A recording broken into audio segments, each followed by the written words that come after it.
오늘 우리에게 주시는 하나님 말씀은 사도행전 2장 41절에서 47절 말씀입니다. 신약성경 190페이지입니다. 그 말을 받은 사람들은 세례를 받음에 이날의 신도의 수가 3천이나 더하더라. 그들이 사도의 가르침을 받아 서로 교제하고 떡을 떼며 오로지 기도하기를 힘쓰니라. 사람마다 두려워하는데 사도들로 말미암아 기사와 표적이 많이 나타나니 믿는 사람이 다 함께 있어 모든 물건을 서로 통용하고 또 재산과 소유를 팔아 각 사람의 필요를 따라 나눠주며 날마다 마음을 같이하여 성전에 모이기를 힘쓰고 집에서 떡을 떼며 기쁨과 순전한 마음으로 음식을 먹고 하나님을 찬미하며 또 온 백성에게 칭송을 받으니 주께서 구원받는 사람을 날마다 더하게 하시니라. 아멘. 어느 나라에서나 기독교가 위기라고 하는 말, 어제 오늘 듣는 말이 아닙니다. 다음 세대 아이들이 줄어들어가고 젊은이들은 교회를 떠나갑니다. 교회의 가치와 주장은 세상으로부터 외면을 당하고 있습니다. 교회가 직면한 위기에 대해서 염려하는 많은 분들은 그 이유가 무엇인지에 대해서 진단을 하고 처방을 내리기도 합니다. 역사에 나타난 십자군과 같은 기독교의 독선적이고 거만한 태도 때문에 사람들이 교회를 싫어하고 떠난다라고 말하는 사람도 있고, 교회가 가르치는 내용 자체가 비합리적이고 비과학적이기 때문에 교회에 오지 않거나 교회를 떠난다라고 말하는 사람도 있습니다. 생각하기도 전에 무조건 믿으라 라고만 교회에서 말하는 것, 이렇게 강요하는 것이 사람들이 교회를 떠나는 원인이 된다라고 설명하는 분도 계십니다. 기독교가 믿고 가르치는 내용들 중에 예수님의 동정녀 탄생이나 죽은 자가 살아나는 부활, 홍해가 갈라지는 것과 같은 과학이나 논리로 증명할 수 없는 사건들이 사람들에게 쉽게 와닿을 수 없기 때문에, 그래서 사람들이 교회를 싫어하고 떠나는 것이다 라고 말하는 분들도 계십니다. 모든 주장에 어느 정도 이해가 되고 공감이 되기도 합니다. 여러분, 그래서 우리의 잘못된 태도나 자세에 대한 지적이라면 우리는 그것을 겸허히 받아들여야 하고, 잘못된 것은 사과해야 하는 것이 맞을 겁니다. 하지만 그렇다고 해서 사람들이 동의하거나 이해하지 못하는 이야기들, 이것을 아예 하지 말아야 한다, 여러분, 이렇게 하는 주장에는 저는 동의할 수 없습니다. 성경의 기록 중에는 우리의 머리로는 믿을 수 없는, 설명할 수 없는, 그런데도 결코 바꿀 수 없는 믿음의 고백이 포함되어 있기 때문에 그렇습니다. 그 고백이 가능하게 하시는 성령 하나님의 도우심이 성경에 명백하게 기록되어 있기 때문에 그렇다는 말입니다. 제가 이렇게 말씀드릴 수 있는 것은 오늘 우리가 읽은 본문이 오순절 성령의 임재와 도우심을 통해 나타난 교회의 모습을 소개해 주고 있기 때문에 그렇습니다. 본문 41절은 베드로의 설교를 통해 3,000명이 회개하고 돌아온 사건으로 시작합니다. 하나님은 본문을 통해 3,000명이나 되는 사람이 돌아왔다라고 하는 숫자를 강조하거나 3,000명을 돌아오게 한 사람이 베드로다라고 하는 것을 우리에게 드러내려고 하고 있지 않습니다. 성경은 오히려 예수님을 배반하고 떠났던 베드로를 통해서 일하시는 하나님께서 실패했던 베드로를 통해 놀라운 역사를 행하고 계신다는 것을 우리에게 소개하고 계십니다. 이것은 하나님 나라를 엿보게 하는 예고편과도 같은 상황이라고 말할 수 있습니다. 성령의 오심으로 주는 그리스도시요 살아계신 하나님의 아들이라는 베드로의 믿음의 고백 위에 교회를 세우겠다는 주님의 약속, 여러분, 그 약속이 지금 실현되고 있는 것입니다. 주님이 약속하신 그 교회가 돋보이는 것은 3,000명이라는 숫자 때문이 아니라 실패한 베드로를 부르셔서 다시 사용하시는 하나님의 자비와 긍휼 때문입니다. 여러분, 교회가 숫자를 가지고 교회를 돋보이게 할 수 있습니다. 그러나 그것은 교회의 진정한 가치가 될 수 없습니다. 교회가 돋보이는 것은 교회 안에 있는 성도들을 통해 일하시는 하나님의 일하심 때문에 교회가 돋보이는 겁니다. 교회의 출발이 하나님의 부르심과 약속의 성취, 우리 주님의 자비와 긍휼 때문에, 긍휼에서 비롯된다고 하는 사실, 여러분, 이것은 아무리 강조해도 지나치지 않습니다. 회심하고 세례를 받은 3,000명도, 그들을 주께로 인도했던 베드로와 제자들도, 그리고 저와 여러분 각자도 확증된 하나님의 말씀과 은혜를 통해 부름을 받은 자들입니다. 저와 여러분의 발로 온 것 같습니다만 주님이 우리를 부르신 겁니다. 우리 신앙의 출발은 우리의 힘과 노력이나 행위가 아니라 하나님의 주권과 부르심에 있다는 사실, 여러분, 이것은 성경이 명백하게 우리에게 가르치는 바입니다. 그러니 우리를 부르시고 사용하셔서 친히 약속을 이루시는 분이 바로 하나님이라고 하는 사실, 여러분, 여기에서부터 우리는 믿음과 교회에 대해서 이야기할 수 있습니다. 믿음이 무엇인가, 교회가 무엇인가를 말하려고 하면 우리를 부르신 분이 하나님이시다라는 사실을 먼저 기억해야 한다는 겁니다. 사도행전 7장 38절에서 구약 광야 시대 하나님의 부름을 받은 백성들의 모임을 광야교회라고 부르고 있습니다.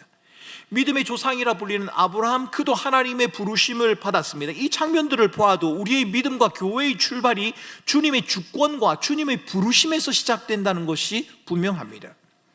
여러분, 교회는 만들어가는 것이 아니라 발견해 가는 것이다 라는 말이 있습니다. 이 말은 옳습니다. 여러분, 교회는 사람들이 만들어가는 게 아닙니다. 교회는 하나님이 만드신 것을 우리는 발견해 가는 것입니다.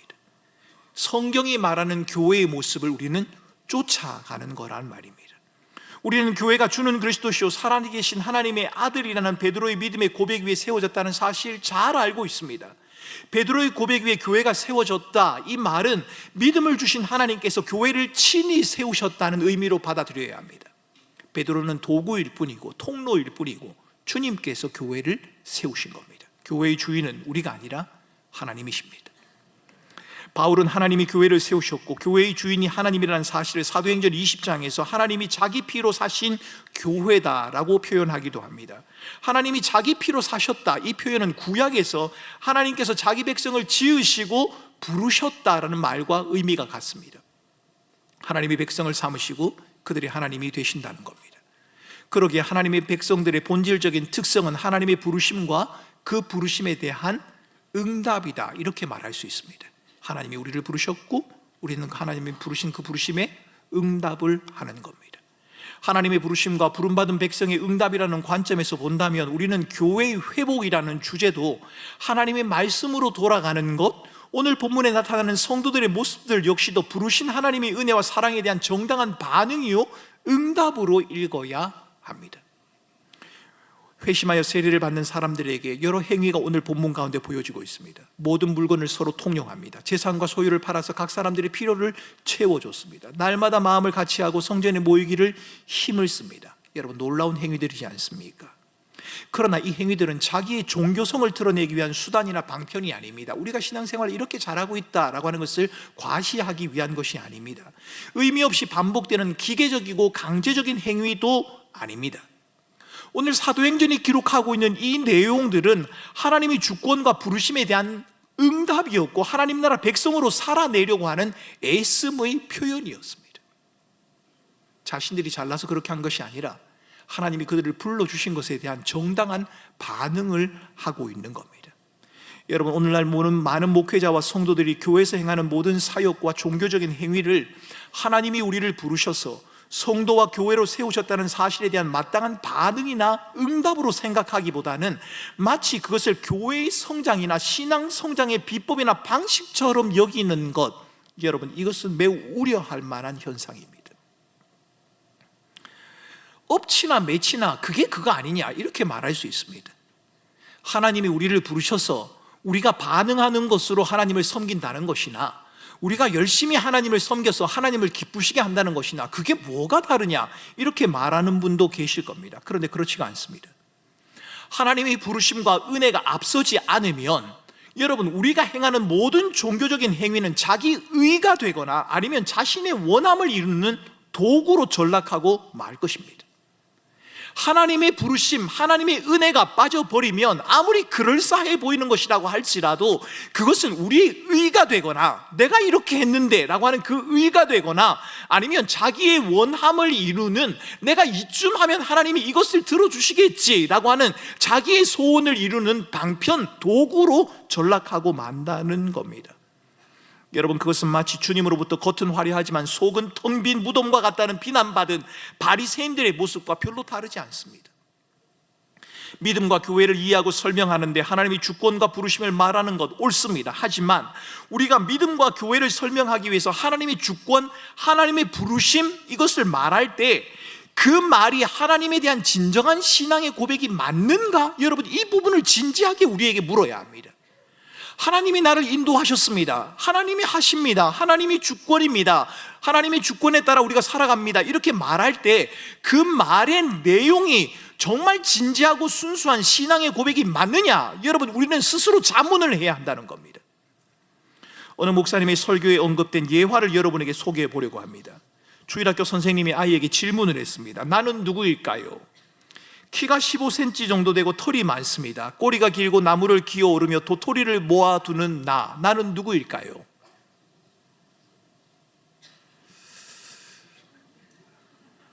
크게 말씀하지 못하는 건 자신이 없기 때문에 그러시는 거지요. 이렇게 묻자 한 아이가 손을 들더니 조심스럽게 말합니다. 예, 제 생각에는 다람쥐 같은데요. 그런데 정답은 예수님이죠. 이 아이는 교회에서 질문을 하면 언제나 예수님이라고 대답해야 된다고 배웠습니다. 그래서 교회에서는 항상 정답이 예수님이어야 합니다. 자기 생각에는 분명히 다람쥐 같은데 다람쥐라고 말하면 정답이 아닐 것 같아서 예수님이라고 대답한 겁니다. 여러분, 저는 이 아이가 특별히 머리가 나쁘거나 믿음이 잘못되어서 그렇게 대답했다고 생각하지 않습니다. 하지만 분명한 것은 예수님이 하셨습니다, 예수님이죠 라고 하는 이 아이의 대답은 하나님의 주권과 부르심에 실제로 동의하는지 그렇지 않는지를 알 수 없는 그저 형식적인 대답에 불과합니다. 그렇게 배웠으니 그렇게 답하는 겁니다. 우리는 실제로 동의하지 않으면서도 체면상 그렇게 말할 수 있습니다. 하나님이 하셨습니다, 이렇게 말입니다. 형식적으로 하나님이 하셨다 이렇게 말할 수도 있고, 하나님의 주권과 부르심을 인정하기보다는 내가 원하는 것을 이룬 것을 종교적인 표현을 빌려서 내가 원하는 것을 이루었는데 좀 만족스러운데 그것을 좀 고상한 말로 하나님이 하셨습니다, 하나님의 주권적인 은혜입니다, 이렇게 말하기도 합니다. 크고 놀라운 일, 본문을 빌려 말한다면 3,000명이 한꺼번에 회심하고 세례받은 일을 두고 하나님이 하셨다 이렇게 말하기도 하고, 때론 겸손한 모습을 드러내기 위해서 하나님이 하셨습니다, 하나님이 주권입니다, 주권적인 은혜입니다 라고 말하기도 합니다. 하나님이 하셨다는 하나님의 주권과 부르심에 대한 그 고백이 하나님의 원하심을 따라 정말 그렇게 살아가고 싶고 하나님의 뜻하심에 머물고 싶다고 하는 그 믿음의 소원이나 갈망이 아니라 엉뚱한 것을 향할 가능성이 우리에게는 얼마든지 있다는 겁니다. 나무를 올라간 15cm 그 동물이 예수님입니다 라고 말한 아이처럼 말입니다. 그런 우리들에게 오늘 본문이 보여주는 성도들, 초대교회 성도들의 모습은 큰 도전이 됩니다. 예수를 믿어 회심하고 세례를 받은 많은 신도들, 그들의 삶의 모습은 뭔가 달라 보이기 때문입니다. 그들의 모습이 달랐다는 점은 여러 방면에서 설명해 볼 수 있겠습니다만 42절의 말씀, 사도들의 가르침을 받고 서로 교제하고 떡을 떼고 오로지 기도를 하기를 힘썼다고 하는 이 말씀, 이것이 그들의 다름을 잘 요약해 주는 것 같습니다. 회심하고 세례를 받은 신자들은 성령을 받은 사람들입니다. 그런데 이 성령을 받은 사람들은 성령만이 그들에게 유일한 교사다라고 이렇게 말하지 않습니다. 나는 성령이 교사이기 때문에 더 이상 인간 교사가 내게는 필요하지 않다, 그들은 그렇게 말하지 않는다는 겁니다. 가끔 신앙생활을 열심히 하거나 신앙에 있어서 놀라운 체험을 하신 분들, 신앙의 연륜이 긴 분들에게 그런 말을 들을 때가 있습니다. 목사님, 저는 더 이상 배울 게 없습니다. 저는 더 이상 배울 게 없습니다. 모든 과정을 다 마쳤습니다. 제게는 인간 교사가 필요하지 않습니다. 혹 어떤 분들은 그렇게 말하기도 하지요. 제게는 인간 교사가 필요하지 않습니다, 하나님이 직접 제게 말씀해 주시니까요 라고 말입니다. 그런데 여러분, 오늘 본문에 등장하는 믿음의 선배들은 그렇지 않습니다. 그들은 가르침을 받는 일에 굶주려 있습니다. 꾸준히 가르침을 받는 일에 열심을 내고 있다는 말입니다. 본문은 이 배움과 가르침이 하나님의 백성으로 하여금 하나님의 말씀에 순종하도록 이끌었다는 사실을 우리에게 말해주고 있습니다. 배움에는 목적이 여러 가지가 있지 않습니까? 배워서 자신의 지식을 자랑하고 싶을 때도 있을 것이고, 배운 것을 통하여 시험을 통과하는 경우도 있을 것입니다. 자기의 실력이 어느 정도 정도가 되는지를 테스트하기 위해서 시험하는 경우도 있겠지요. 배움을 확인해 보는 그런 경우도 있겠지요. 그러나 여러분, 오늘 본문에서 믿음의 선배들이 배우고 있는 것은 살아내기 위해 배우고 있는 겁니다. 하나님의 거룩한 백성으로 내가 어떻게 살아가야 할 것인가, 그것을 위해서 배우고 있다는 겁니다. 그들은 배움과 가르침을 통해 하나님 나라 백성으로서의 삶을 살아가고 있습니다. 42절에는 힘쓴다는 표현이 기도와 연결되는 것 같습니다만 원문을 읽어보면 힘쓰는 것이 기도만이 아니라 모든 것입니다. 가르침에도 힘을 썼고 교제에도 힘을 썼고 떡을 떼는 일에도 힘을 썼습니다.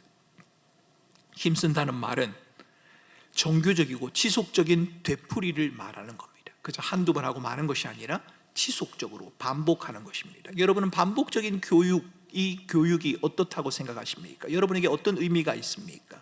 여러분은 이 반복에 대해서 어떻게 생각하십니까? 우리는 반복 자체를 두고 유익하다, 유익하지 않다 이렇게 말하는 것에는 좀 어려움이 있습니다. 때로는 반복하는 것에 의도와 마음을 담지 않아서 그것이 그저 기계적인 의미 없는 반복이 되기도 합니다. 하기 싫은데 마지못해서 하니까요. 그렇게 되기도 합니다. 때로는 반복을 소홀히 해서 변화와 발전의 가능성을 잃어버리기도 합니다. 좀 더 깊이 반복을 해서 여러 번 반복을 해서 자기의 것으로 완전히 익혀야 되는데 이 반복을 하지 않아서 변화와 발전의 가능성을 잃어버리는 그런 경우 말입니다. 지속적으로 반복해서 좋은 습관이 되는 경우도 있고 지속적으로 해도 좋은 습관이 되지 않는 경우도 있습니다. 여러분, 우리들의 예배나 신앙생활은 어떻습니까? 여러분, 지난주에도 예배 드리셨죠? 한 달 전에도 예배 드리셨을 겁니다. 1년 전에는요 예배 드렸을 겁니다. 예배가 반복될수록 여러분들의 신앙은 어떻습니까? 예배를 반복할수록 여러분의 마음은 더욱더 설레고 하나님을 알아가는 그 깊이로 인해서 더욱더 마음이 감격되어지고 있는 것이 사실입니까? 그렇지 않다는 겁니다. 반복한다는 것이 때로는 우리에게 유익하기도 하지만 반복한다는 것이 때로는 우리의 마음을 퇴보시키는, 뒤로 물러가게 하는 그런 경우도 있습니다. 그래서 저는 여러분에게 반복이 유익하지 않는가를 묻기 전에 얼마나 반복을 해야 우리의 것이 될 수 있느냐를 말하기 전에 반복을 통해서 얻고자 하는 여러분의 원함이 무엇인가를 여러분에게 묻고 싶습니다. 왜 반복하십니까? 왜 예배 드리십니까? 1년에 한두 번만 드리면 될 예배를 왜 매주 나와서 예배를 드리시는 겁니까? 무엇을 원하십니까? 예배를 통해 원하는 것이 무엇입니까? 무엇을 기대하십니까? 여러분이 반복하는 예배, 성경 읽기, 기도 그것을 통해 무엇을 얻고자 하십니까? 교회 안에서 이루어지는 모임과 기도, 모든 종교적인 행위가 교회의 성장과 부흥을 위한 것일 수도 있을 겁니다. 여러분 담임 목사로서 여러 과정을 개설하고 여러분들에게 양육을 추천할 수도 있을 겁니다. 그런데 그것이 말입니다, 여러분들의 영적인 성장을 위한 것이기보다는 그 프로그램을 통해서 조금 더 많은 사람을 교회로 모아보고 싶은 그런 목회적인 야망일 수도 있지 않겠습니까? 종교적인 행위가 교회의 성장과 부흥을 위한 것인가? 아니, 여러분들의 신앙적인 성장, 여러분들의 만족, 안정감을 위한 것입니까? 아니면 그것이 하나님의 주되심을 인정하며 그분이 원하심 안에서 살아가고 싶은 치열한 몸부림의 표현입니까? 그렇게 살고 싶어서 하나님만이 내 인생의 전부이기 때문에 그분의 원하심 안에 머물고 싶어서 여러분 그래서 반복하시는 겁니까? 우리는 우리의 궁극적인 원함이 무엇인지를 따져보아야 합니다. 저는 오늘 본문에 등장하는 초대교회 신자들의 궁극적인 원함이 자기들을 부르시고 구원하신 하나님의 원하심을 따라 살고 싶은, 하나님만이 내 인생의 주인이라는 고백을 따라 살고 싶은 열망이었다고 확신합니다. 왜냐하면 본문이 우리에게 소개해 주는 공동체의 모습을 보면 그렇기 때문입니다. 그들은 살아내기 위해, 믿음의 성도로 하나님의 백성으로 살아내기 위해 가르침과 배움을 반복했고 하나님을 알아가기 위해 자신의 모든 것을 드리고 있다는 겁니다. 여러분, 왜 예배를 드리십니까? 왜 양육을 받으십니까? 왜 꿈터 모임을 하십니까? 하나님의 원하심 안에 머물고 싶어서입니까? 하나님이 내 인생의 유일한 주라는 사실, 그 사실을 확인하고 싶어서입니까? 아니면 여러분들의 만족을 위해서입니까? 하나님의 원하심을 따라 살고 싶은 그들의 열망은 서로의 삶에 대한 참여, 그리고 주고받는 일에 대한 열심, 서로에 대한 관대함을 통해서 드러나고 있습니다. 믿는 사람들이 다 함께 모든 물건을 통용하고 있지 않습니까? 재산과 소유를 팝니다. 각 사람의 필요를 채워줍니다. 여러분, 너무 아름다운 모습입니다. 이 모습을 따라하기 위해서 교회사에서는 여러 무리들이 이 시도를 따라한 적이 있습니다. 급진적인 제세례파 교인들이 그렇게 했고 모라비아 교단 내 후터파 형제들 역시도 그렇게 살아보려고 했습니다. 본문을 보면서 신자는 모든 것을 다 팔아야 하고 공유재산을 운용해야만 한다, 그렇게 주장하는 분들도 있습니다만, 그렇게 말한다면 그것은 잘못입니다. 왜냐하면 성경은 사유재산을 인정하지 않는 것도 아니고 모든 경우에 모든 재산을 다 팔아야 하는 것도 아니기 때문입니다. 여러분, 성경을 읽어보면 어떤 경우에는 모든 재산을 다 판 사람이 있지만 어떤 경우에는 재산의 일부를 내놓은 사람도 있습니다. 힘든 가운데 최선을 다해서 헌금을 하는 그런 경우도 있어 왔지요.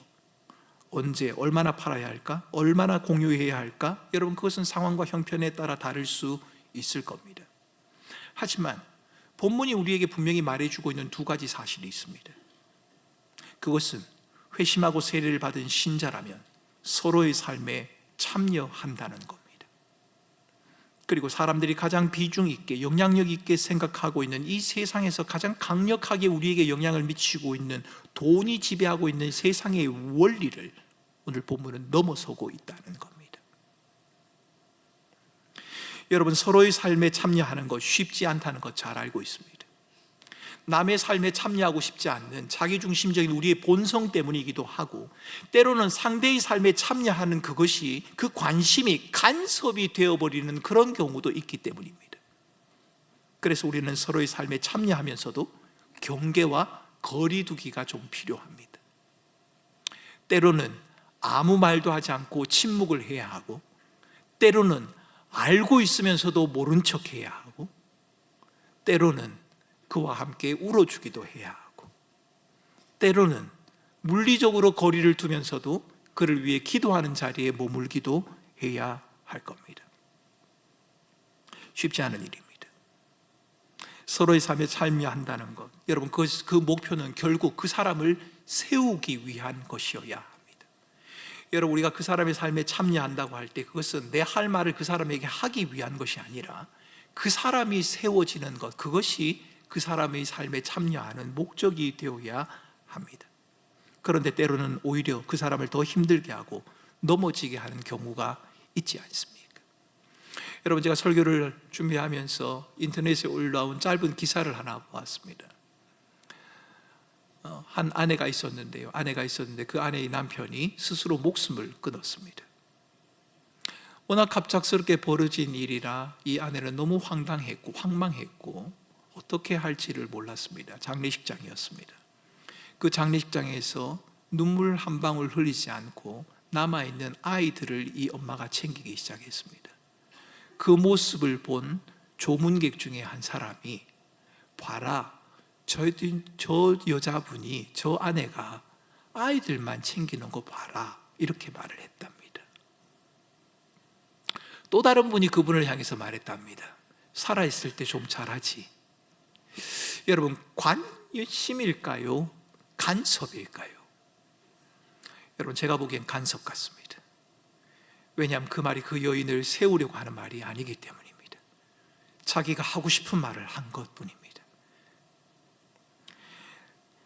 관심과 간섭, 너무 어렵습니다. 모든 문제가 그렇지만 돈의 문제는 더 어렵습니다. 목회자인 저도 여러분에게 다른 지체의 삶에 참여하는 기준은 이러합니다 라고 말하기가 어렵습니다. 그 명쾌한 기준을 저는 여러분들에게 드릴 만한 능력이 없습니다. 하지만 여러분에게 몇 가지 말씀을 드리고 싶습니다. 우선 하나님이 여러분을 어떻게 부르셨는지를 먼저 기억하시기를 바랍니다. 그리고 하나님이 여러분을 대하신 그 방식을 따라 상대방을 대하려고 하십시오. 나에겐 관대하게, 상대에겐 엄격하게가 아니라 상대가 나를 대해 주기를 원하는 방식으로, 아니 주님이 나를 대하는 방식으로 긍휼과 자비를 쫓아 상대를 대할 수 있으면 좋겠습니다. 관심과 간섭을 구분하는 것도 필요합니다. 그러기 위해서는 내 말을 내세우기 전에 상대방의 이야기를 경청하고 공감하는 것이 필요할 겁니다. 상대의 감정과 상황에 공감하며 좋은 한보다는 듣는 것을 우선시해야겠지요. 성경도 그렇게 말하지 않습니까? 말하는 것은 더디, 듣는 것은 속히. 적절하게 상황에 맞게 하는 그 말은 은쟁반의 사과와 같다, 그렇게 말한단 말이에요. 공동체 내에서의 관심과 간섭의 경계를 명확히 할 필요도 있을 겁니다. 여러분, 우리 교회 내에 위원회와 팀들이 많지 않습니까? 내가 속한 위원회와 팀들의 사역을 잘 감당하다가 다른 위원회와 팀의 사역이 눈에 보이기도 할 겁니다. 그런데 그것을 관심이 아닌 간섭으로 상대가 받아들이거나 내가 그렇게 할 수도 있지 않습니까? 그래서 교회는 서로 간의 공동체 내에서의 관심과 간섭의 경계를 명확히 할 필요가 있는 겁니다. 그래서 각 부서의 운영선 최선은 아니겠습니다만 각 부서의 운영의 매뉴얼도 좀 필요할 것이고, 총무는 이러해야 하고, 팀장은 이러해야 하고, 위원장은 이러해야 하고, 여러분, 이런 기준들이 좀 필요하지 않겠습니까? 공동체가 함께 지켜가야 할 규범을 설정하는 것도 필요할 겁니다. 예를 들면 이런 거죠. 저희 교회 안에서는 교인들 간의 재정적인 거래를 원칙적으로 못하게 되어 있습니다. 여러분에게 힘듦이나 어려움이 있으면 누군가에게 말을 하거나 손을 벌리기 전에 교회가 운영하고 있는 긴급 도우미, 여러분들을 긴급하게 도와드릴 수 있는 구제 섬김위원회를 활용해 주시기를 바랍니다. 그것이 우선입니다. 이렇게 하는 이유는 관심이 간섭이 되지 않도록 하기 위해서입니다. 여러분, 돈에 대해서는 어떻게 이해해야 합니까? 신자는 돈을 하나님의 영광을 드러내고 주의 교회를, 그리고 지체로 부름받은 성도를 온전하고 거룩하게 세워갈 때 비로소 의미가 있다는 점을 기억하셔야 합니다. 돈은 모으는 데 의미가 있는 것이 아니라 돈은 잘 사용하는 것에 의미가 있는 겁니다. 혹 여러분 가운데 돈을 좀 가진 분이 계십니까? 여러분이 잘나거나 탁월해서 그런 게 아닙니다. 하나님이 쓸 데가 있어서 잠시 여러분에게 맡겨주신 겁니다. 그러니 하나님의 원하심을 따라 잘 사용하시기를 바랍니다. 예전에 유기성 목사님이 예배당 건물을 봉헌하면서 건물보다 교인이 더 좋은 교회라는 제목의 설교를 한 적이 있습니다. 건물보다 교인이 더 좋은 교회, 참 멋있습니다. 너무 좋습니다. 저도 우리 꿈꾸는 교회가 교회 건물이나 시설, 환경이나 프로그램보다 교인이 더 좋다는 그 말을 듣고 싶습니다. 혼자 좋은 것도 좋습니다만 서로의 삶에 참여하는 그 모습이 더 좋다, 그 말을 듣고 싶습니다. 호스피스 병동에 있던 한 형제와 한 자매가 어제 주님의 부르심을 받았습니다. 새벽 3시 29분에 제가 문자를 받았습니다. 참 딱한 형편에 있는 분들입니다. 먼저 부름을 받은 형제는 경계선 장애를 가진 형제입니다. 아무도 그를 돌볼 사람이 없습니다. 그래서 저희 교회 꿈나래 부와 교육자들이 도와서 장례를 치르게 될 것입니다. 어제 3시 29분에 부름을 받은 그 자매 역시도 암이 전이가 되어서 힘들고 어려울 때 저희 교회를 등록을 했습니다. 몇 주 나오다가 다시 뇌로 암이 전이가 되어서 병원에 입원을 하게 됐고, 그 이후로는 교회로 돌아오지 못했습니다. 교회 등록한 이후에 교육자들과 또 여러분들이 관심을 가지고 돌아보고 살피는 것 때문에 그분은 공동체라고 하는 말을 배우게 되었고, 공동체에 대한 감동을 느끼고 자기가 낫기만 하면 공동체에 가서 열심히 헌신을 하겠다는 꿈을 말씀해 주셨습니다. 그런데 하나님은 그 꿈을 이루어 주지 않으셨습니다. 아니, 하늘나라에서 그 꿈을 이루게 하신 것 같습니다. 중학생 남은 아들, 그리고 신앙생활을 갓 하게 된 저희 교회가 운영하는 테니스 동호회에서 테니스를 치다가 저희 교회에 전도를 받고 오신 분인데요, 그 남편과 함께 이제 장례를 치르게 되어야 됩니다. 장례를 치르게 됩니다. 여러분, 제가 이렇게 여러분들에게 말씀을 드리는 것은 여러분들의 삶이 누군가의 삶에 참여하는 삶이 되면 좋겠다는 바람 때문입니다. 잘 알고 익숙한 사람에게 참여하는 건 쉬운 일일 겁니다. 그런데 홀로 외로이 남아야 하는 사람들, 누군가의 손길이 미쳐야만 일어설 수 있는 그런 사람들, 내가 아니면 아무도 돌아보지 못하는 그런 사람들, 여러분, 그런 사람들이 우리 교회 안에 아무도 없을까요? 아니요, 많이 계십니다. 여러분, 장례 공지가 나가면 할 수 있다면 여러분들이 함께 해주시고 위로해 주시고 격려해 주시면 감사하겠습니다. 왜냐하면 서로의 지체들의 삶에 참여하는 그 모습이 바로 교회의 회복을 위한 첫걸음이기 때문에 그런 겁니다. 교회의 회복을 위해 한 가지 더 살필 것이 있는데, 그것은 바로 떡을 떼며 오로지 기도를 한다는 42절 마지막 부분의 말씀입니다. 저는 이 장면이 성찬을 포함한 예배를 의미한다는 학자들의 견해에 동의합니다. 어떤 분들은 이것이 집에서 그냥 먹는 식사 만찬이다라고 말하지만 어떤 학자들은 이것이 단순한 성만찬이 아니라 성만찬, 예배의 상황이다라고 해석을 하는데 저는 그 해석이 훨씬 타당하다고 생각합니다. 하나님의 주권과 부르심, 하나님의 은혜를 기억하며 하나님의 하나님됨을 인정하는 현장, 여러분 그것이 바로 예배입니다. 여러분이 발로 걸어왔고 여러분이 입으로 찬송을 했고 여러분이 정신을 집중해서 설교를 듣고 있습니다만 이 예배의 자리로 인도하신 분도 하나님이시고 이곳에 임재해 계신 분도 바로 하나님이십니다. 그렇게 예배는 그 하나님의 하나님됨을 인정하는, 하나님이 나와 함께 하시고 하나님이 나의 유일한 주가 되신다는 사실을 고백하고 확증하는 자리, 그 자리가 바로 예배의 자리인 것입니다. 예배를 말할 때 우리는 예배가 하나님을 찾는 인간의 종교적인 노력에서 시작되는 것이 아니라 자신의 백성을 찾아오신 하나님의 은혜, 하나님의 부르심으로부터 시작되었다는 사실을 여러분 잊지 마셔야 합니다. 하나님이 먼저입니다. 우리는 예배를 통해서 언약의 하나님, 변함없고 신실하신 하나님을 확인합니다. 압니다. 삶의 무게가 너무 무겁고 힘들어서 모든 일들이 원함과 바람대로 되지 않아서 현실을 둘러봐서는 도무지 하나님의 사랑, 하나님의 함께하심, 하나님의 언약이라고 하는 말이 공허하게 들릴 뿐이라고 말씀하시는 분들이 계실 겁니다.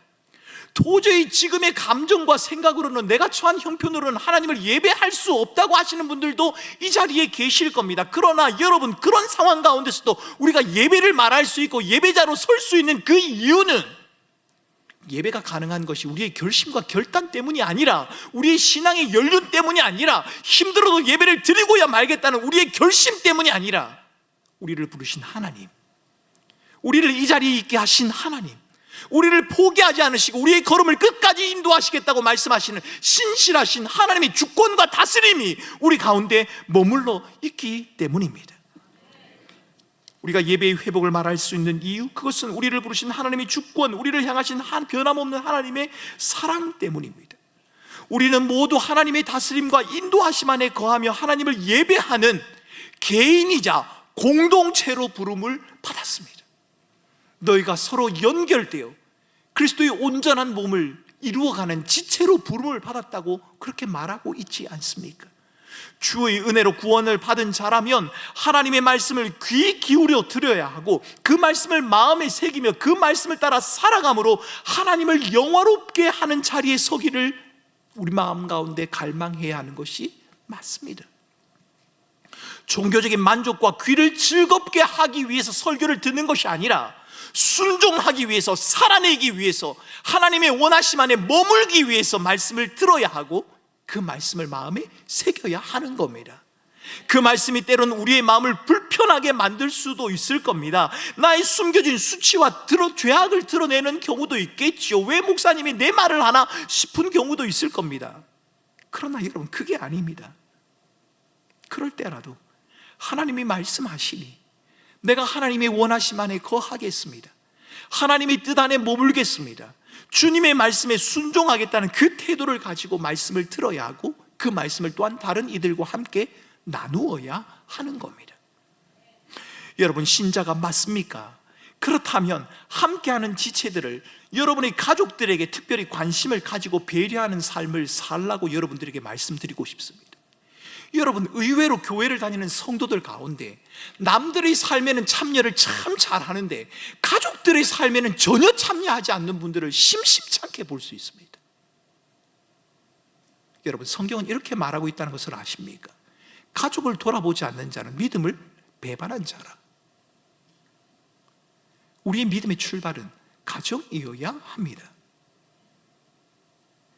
여러분이 아플 때 함께 있어줘야 되는 사람이 가족들 아닙니까?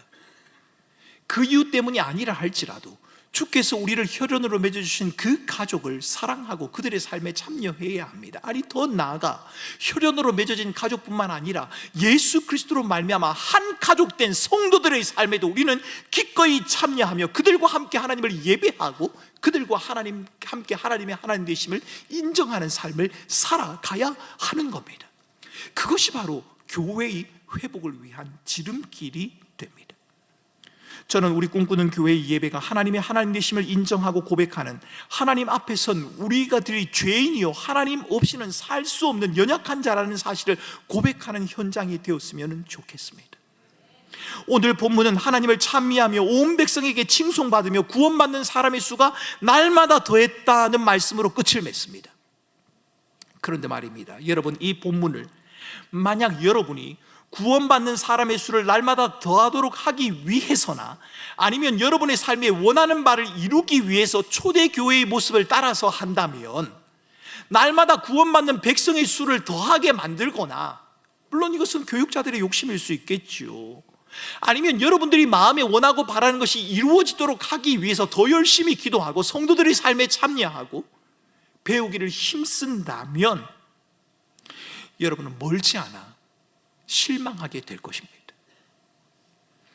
왜냐하면 날마다 구원받는 백성의 수가 더하는 때도 있을 것이지만, 그런 사람도 있을 것이지만 그렇지 않는 사람도 있을 것이기 때문입니다. 아니요, 그렇지 않을 때도 있을 것이기 때문입니다. 늘 그렇지도 못할 것이거니와 그렇게 하는 것은 여러분 앞뒤가 바뀐 겁니다.